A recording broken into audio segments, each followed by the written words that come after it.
Nathan, he had been stranded on an island for quite some time, all alone. And finally, it just so happens that a cruise ship starts passing by. So he immediately lights a fire, starts sending smoke signals up into the air to get the attention of the ship. Well, the captain sees it. So he rallies his crew and they launch the rescue boat. They head to the island and there they meet the man. And so they get the man and they take him on board, and the captain stops and says, just wait a minute, one thing. Before I take you back to the ship and get you home, I've got one burning question I got to ask you. And the man says, sure, what is it? And he said, it's just you on this island, right? The man says, yeah, it's just me. He goes, and the captain's puzzled at this, and he says, well then, can you explain to me what those 3 different structures are on the island? And the man goes, oh yeah, that's easy. He goes, that first one right there, that's my house, that's where I live. The second one, that's my church, that's where I worship. Oh, and that third one over there, that's where I used to go to church. We laugh, but that's us, isn't it? We're a divided people. Eastern, Western, Catholic, Protestant, within Protestantism, denominations, non-denominational. Paul writes to the church in Corinth and says, is Christ divided? And then he goes on to say, you're eating of the same loaf. You're drinking of the same cup. We've got the same stuff in us. That ought to mean something for the unity of the church. So this morning, we're going to continue with part 2 of the Lord's Supper as we continue on our series of spirituality and enjoying the presence of God. And I want to give us some backgrounds that I hope might move us more towards unity with the church and give us a fuller understanding. And it's this meal, if you weren't with us last week, the meal that Jesus gave us on the last night when he was handed over to Roman authorities and then put to death, where he takes the bread, and after blessing it, he breaks it and gives it to his disciples and says, take and eat. This is my body given for you. Do this in remembrance of me. In the same way, afterwards, he takes the cup. And after giving thanks, he gives it to them and says, drink of it, all of you. This is my blood of the new covenant, poured out for the many for the forgiveness of sins. Do this as often as you drink it in remembrance of me. Now that do this, in the Greek text, hutas poieo.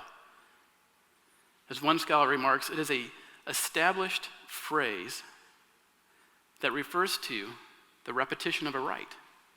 And so you see this throughout the Old Testament. I'll give you one example coming out of Numbers. It's about the protocols and the procedures for offering a sacrifice on a continually basis. When you offer these sacrifices, do this.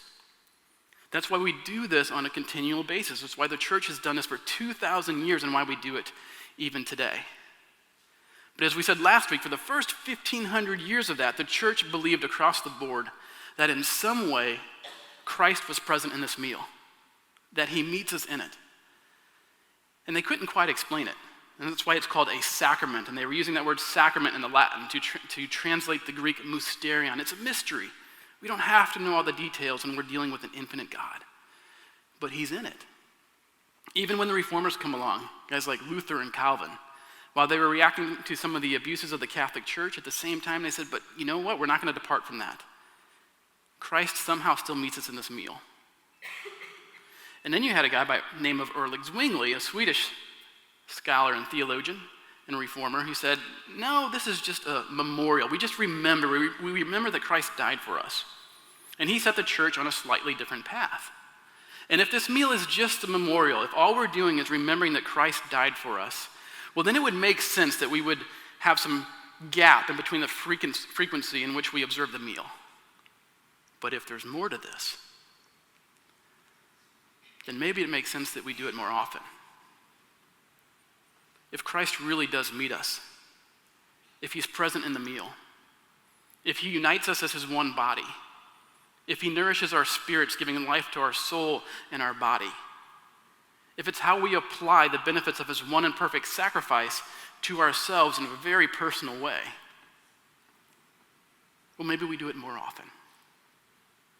So I want to give us more of these backgrounds of the Lord's Supper, sometimes referred to as communion of the Eucharist. And there's 3 particular aspects that I want to look at today. The first is the Old Testament sacrificial background, particularly the peace offering. The second that I want to look at is the forward-looking aspect of this meal, that it points to something yet to come, a future meal. And then finally, I want to look at that phrase, in remembrance of. We assume we know what that means, but I want to give us greater context within Palestinian Judaism and the Old Testament itself. So let's start with the peace offering. So if you go back into Leviticus, into the sacrificial system that God gives his people, I call them the big five. There's 5 big sacrifices there. The burnt offering, the grain offering, the peace offering, the guilt offering, and the sin offering. Now, of all the Old Testament sacrifices, the one that gets referred to the most is the peace offering. In fact, when you read in the Greek text and you read the Greek Old Testament, all the language used of communion in the Lord's Supper points back to the peace offering. And the one thing that demarcated this particular offering from all of the rest of them is that the people, the worshipers, the one who actually brought the sacrifice to the tabernacle or to the temple or the tent of meeting, they would actually take the meat after it had been cooked and offered on the altar and take it back with their families and their friends, and they would eat it. And they would enjoy a meal. So if Jesus now is using sacrificial language of eating of him as a sacrifice, I'm pretty confident that what the disciples would have had in their mind of what sacrifices do we eat of? It was the peace offering. In fact, the Passover, which is also in the background, is a type of peace offering. So it always refers back to a peace offering or a subcategory of the peace offering. And here's why in antiquity, in the ancient Near East and Scripture, you ate of the meal. Because in eating of the meal, you are applying the benefits of that sacrifice to yourself. It's a way you appropriate the divine blessings, the forgiveness that had been won for you, and making it personal in your own life. And so the way the peace offering would work in the Old Testament, you can read about it in Leviticus 3 and Leviticus 7, is the worshiper would get the animal that they're going to sacrifice. So they would take it and they would take it up to the temple. And at that point, they would lay their hand upon the head of the animal. Now, part of the reason they did this was there was an exchange that was taking place, where the sin and the guilt of the worshiper was being transferred to the life of the animal. And then the life of the animal would be transferred back to the worshiper. So he would lay his hand or her hand on the head of the animal, and then they would kill it. When I read this, I always wonder, what if we saw up close and personal the consequences of our own sin and the death that it brings about? Would that add a certain gravity and weight to it? But they would kill it, and then after they would kill it, the priest would then take the blood and scatter it all over the altar. And the blood was for the forgiveness of sins. Life was in the blood, so it's the life of the believer, which should have been the consequence of his sin and death, was carried out upon this animal so that the worshiper didn't have to experience that. And then the life of the animal was offered into the sacred realm, and the body is left behind. And that's where you get this idea of atonement, this mitigated punishment. Instead of having to suffer the consequences, the sacrificial animal suffers the consequences of that sin. And then after the priest would burn the remains of the animal and cook them on the altar, the priest would have some as a meal, and then the worshiper would take some with his family and friends, and they would enjoy the meal together. And it was a celebration. And here's why it was a celebration. Because it's the peace offering. You remember when we did the big story run through and we talked about that word shalom? The kind of life that God wants for us, the kind of life that Jesus came to give us when he breathed life into his disciples, of peace and harmony with God and with others and with creation. That's what this sacrifice is about. It's about peace with God that was won because of this sacrifice. And a scholar by the name of Gordon Wenham, he summarizes it this way. The traditional rendering peace offering connects shalomim with the Hebrew shalom, peace. Y'all can hear the difference, right? Shalom, shalomim.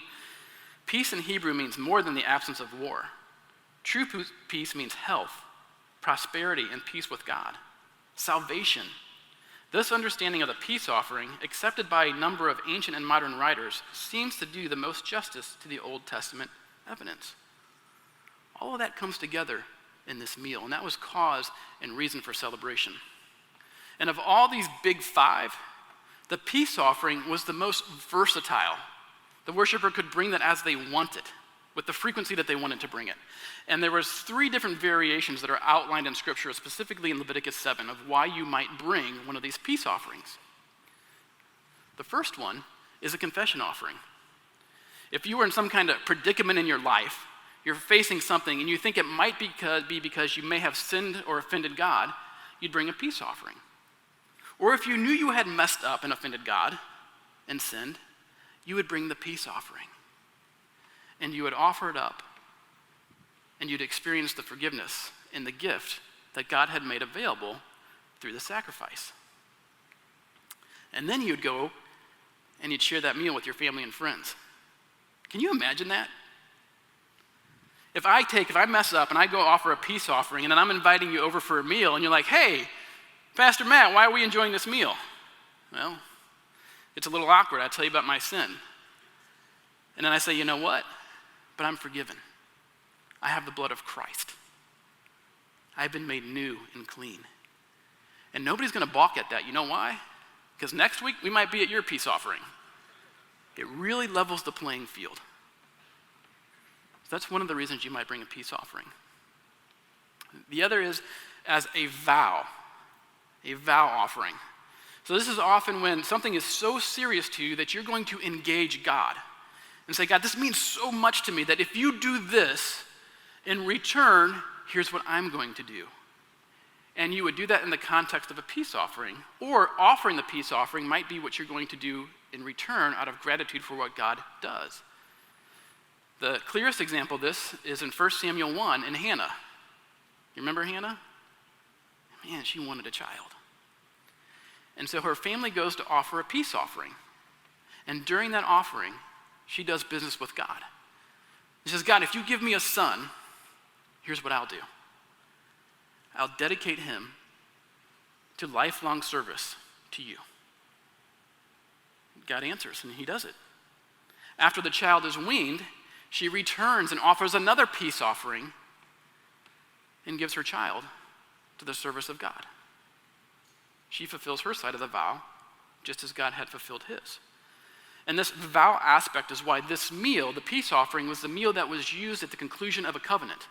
So when God takes his people at Mount Sinai to be their God, and them his people, they concluded in Exodus 24 with the celebration of a peace offering. Now the third one is a free will offering.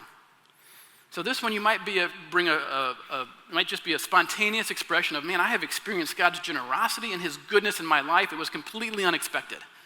And so I'm going to offer this up. And then we're going to have the meal and we're going to celebrate. And I get to share with my family and friends, look at how good and generous God is. And we get to celebrate that. We don't let those moments just pass us by. We pay attention to his action in our lives. And we minister to one another through the sharing of our stories and the sharing of this communal meal. So we say thank you to God.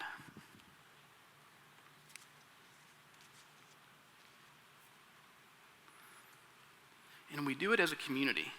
Because of the sacrifice, because of the blood, we have peace with one another and peace with God. And it changes how we relate to one another. I think Jesus is actually picking up on this when he talks about the language of offering. It's peace offering language. And says, when you're doing this and somebody else has something against you, make sure you go take care of that first. We're supposed to live differently as those who have been made whole with this offering. One other piece to this peace offering. Of all the big five, in the strands of Judaism at the time of Jesus and leading up to his life on earth, many of the strands believed that of the big five sacrifices that would continue when the Messiah came, do you know which one it was? It was the peace offering. And it's what Jesus gives us as this time when the king would return and we would be made whole. But we're not all the way there yet, are we? Have we been made entirely whole?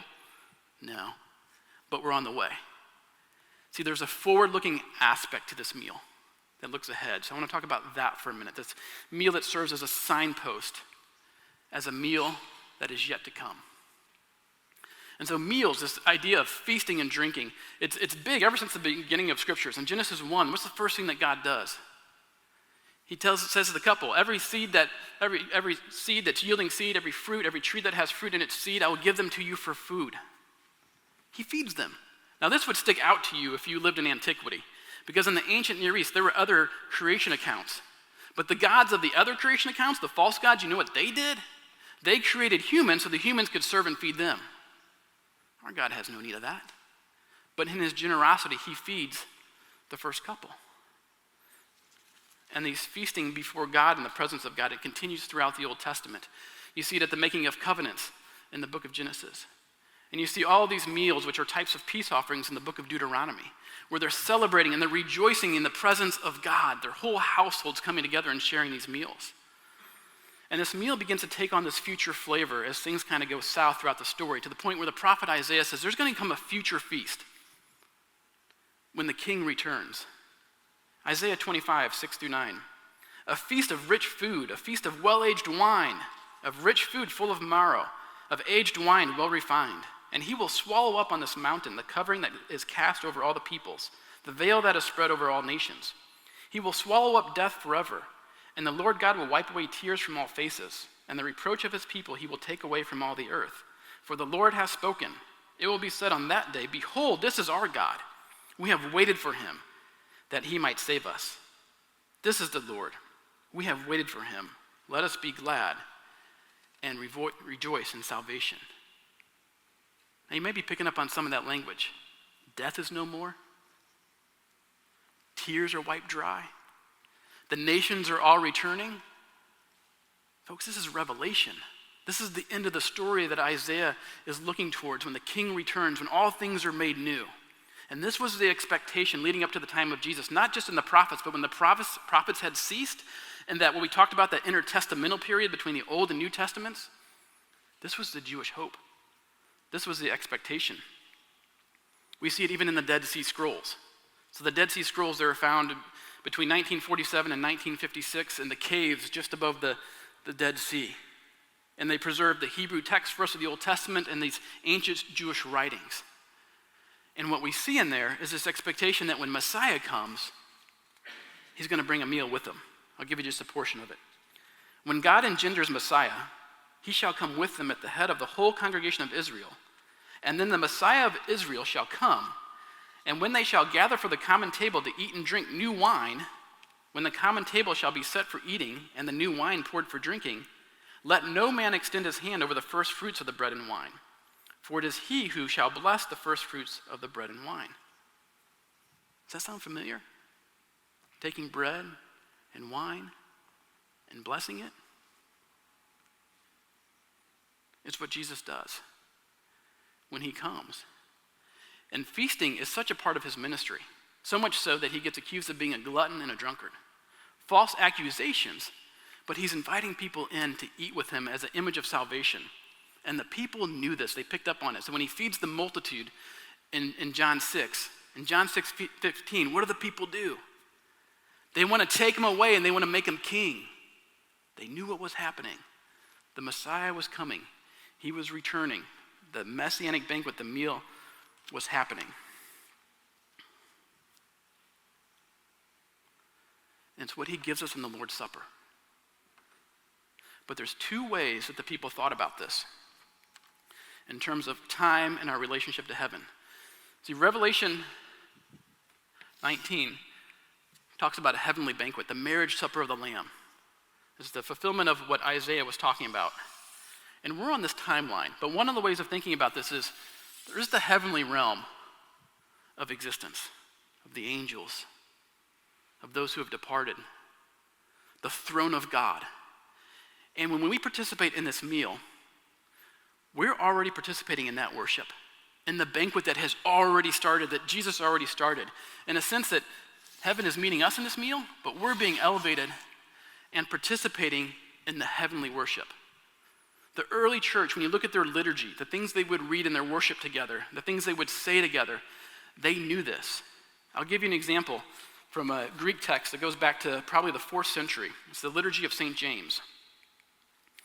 And it comes back, well, I'll talk about that in a second, but let me read this. It is truly meet and right, fitting and due, to praise thee, to hymn thee, to bless thee, to worship thee, to glorify thee, to give thee thanks, who art the creator of all things visible and invisible, whom heaven and the heaven of heavens hymn, and all their power, the sun, the moon, and the whole choir of stars, earth and sea, and all that is in them, Jerusalem, the heavenly assembly, the church of the firstborn written in heaven, the spirit of just men and prophets, the souls of martyrs and apostles, angels, archangels, thrones, dominions, principalities, authorities, and terrible powers, the many-eyed cherubim and the six-winged seraphim, who with twain of their wings cover their faces, with twain cover their feet, and with twain flying cry the one to the other with unresting mouths and unsilenced doxologies, the triumphal hymn to the majesty of thy glory with clear voice, singing, shouting, glorifying, crying aloud and saying, holy, holy, holy.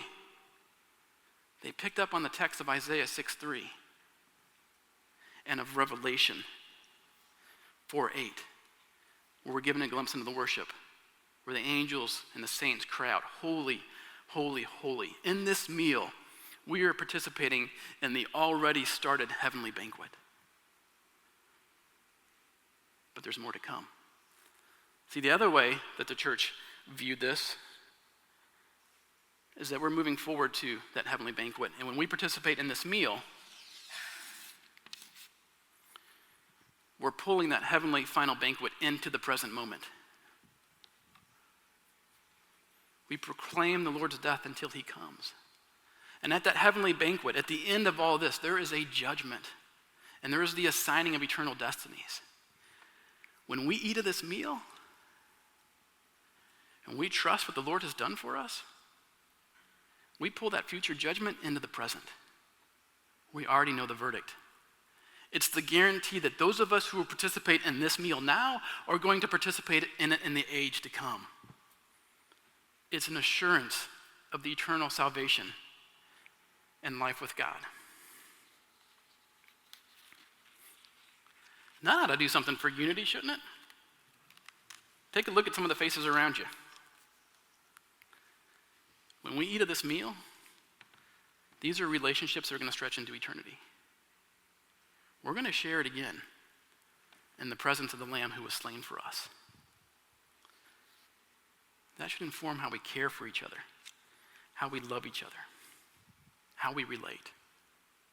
But there's also a missional aspect to this meal that looks ahead. Think about what Jesus does. He takes one of the most common things that we do as human creatures, eating, and makes it sacred, makes it holy. And think about what has to happen for this meal to take place. You have to have bread. There have had to have been a harvest. You have wine and the blood of grapes. Think about the human effort and work that would take. Jesus takes it, he sanctifies it, he makes it holy and meets us in it. That's what we're called to do. Just as Jesus takes the everyday common life and makes it holy, as we depart from here, as those who have fed on that holy meal, we do that in the rest of life. We make it holy, we set it apart in our work by creating things that are good and beautiful, in how we manage in our social structures, bringing about justice, mercy, and goodness. Taking the things of creation and making them reflect the presence of God is our calling as image bearers who are made as the image of God. It's part of what this meal points to.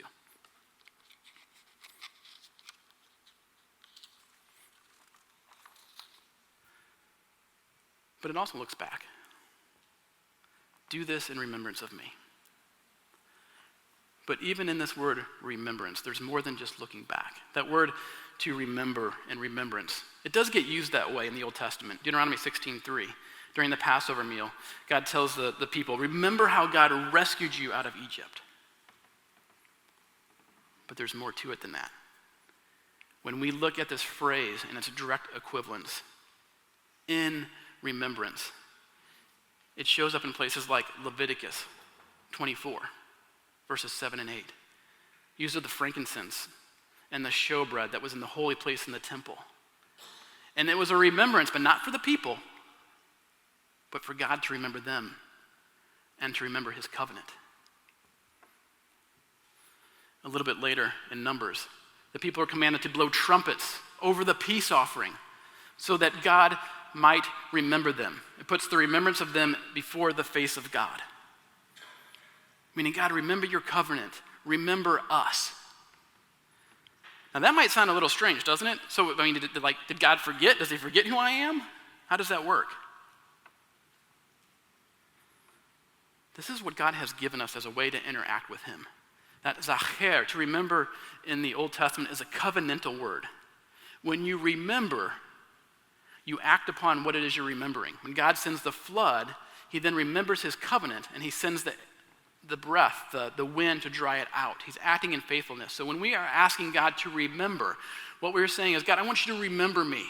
And in this way, David does this in the Psalms. He offers in remembrance the sacrifices in Psalm 38 and Psalm 70. He says, God, don't treat me based on my own sin and who I am and my own mistakes and how I fall short. Treat me based on the sacrifices and your faithfulness and your mercy. And when he needs to be delivered, he says, God, remember me. So the syntax of this in the Greek points just as much, maybe even more so, to it's not so much that we're doing the remembering, but in this meal, we're inviting God to remember. Remember the sacrifice of Christ. Treat me not according to my own life, but according to the faithfulness of Christ and his righteousness.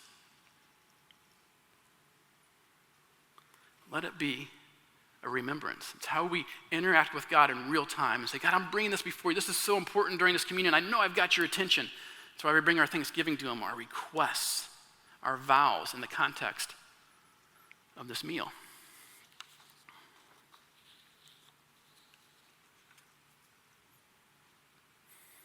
So there's a peace offering that stands in the background.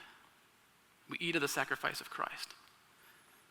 Maybe that helps us in the unity of church and understanding the early church, who could use the language of eating the sacrifice of Christ and drinking of his blood.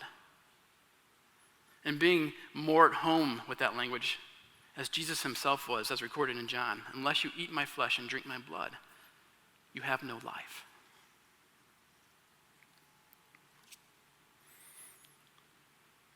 And we look at it as this forward meal that points to the new heavens and the new earth, the meal that is yet to come. In fact, in the Lord's Supper, I wasn't planning on talking about this, but in the Lord's Supper, the Lord's Prayer, our Father who art in heaven, hallowed be thy name. Your kingdom come, your will be done. This is kingdom language. God, bring that future kingdom into the present. And then give us this day our daily bread. Not in the Greek.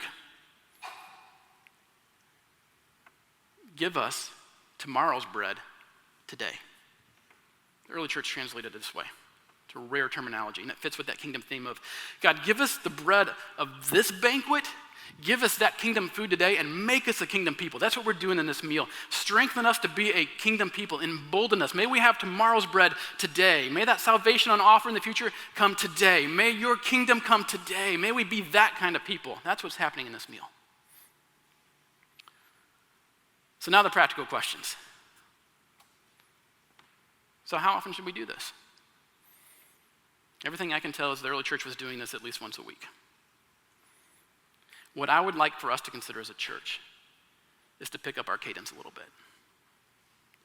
If all of these things are happening in this meal, it makes sense that maybe we do it a little bit more often and celebrate the fullness of it. Because we're only even now scratching the tip of the iceberg. And we'll continue to figure out what that looks like as we go. What about kids? Should they participate?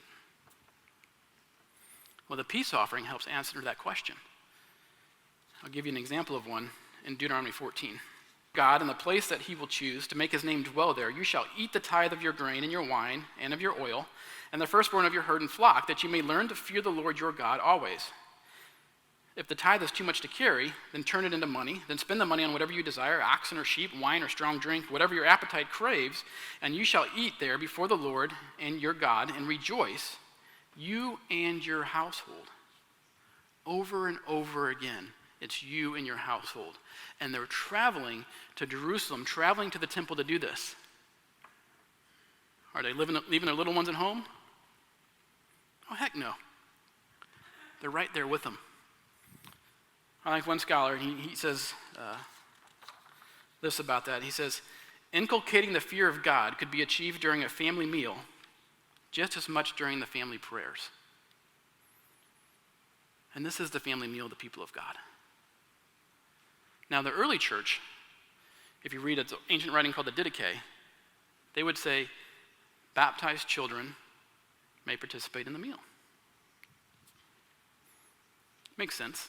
If baptism is that initiation into the family, and this is the family meal. But I would go back to the Exodus account. Paul, in writing to Corinth, he relates baptism to the crossing of the sea.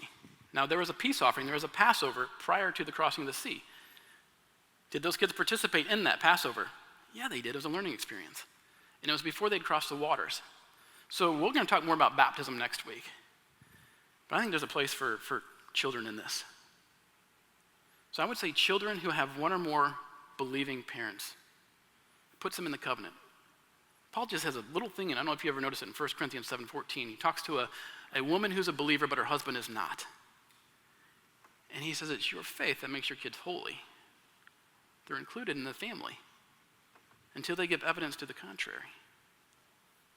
And the warnings that we give to examine ourselves coming out of 1 Corinthians 11, that was the adults that were messing that up. They're getting together, not taking care of each other, and saying, hey, if we're the one body and you guys aren't loving each other, then you're bringing that final judgment upon yourself. You better wake up. That's not how this meal works. We can have conversations with our kids. Talk about this meal and what it is. And I would leave it within the authority of the family to make that decision.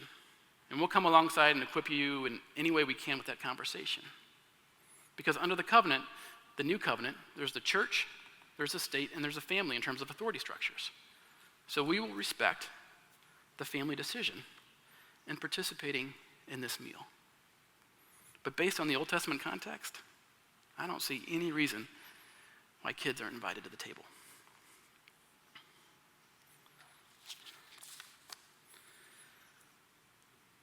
So with the remainder of our time, let's celebrate. Let's enjoy this meal that Christ gave us. So I'm going to invite our worship leaders back up, and then some of our servers are going to begin handing and passing out the bread and the cup. Now the bread, I said this last week, I'll repeat it, it's egg and nut-free. If you need gluten-free, just raise your hand and one of the servers will bring you gluten-free. When you get it, hang on to it, and we'll take it together.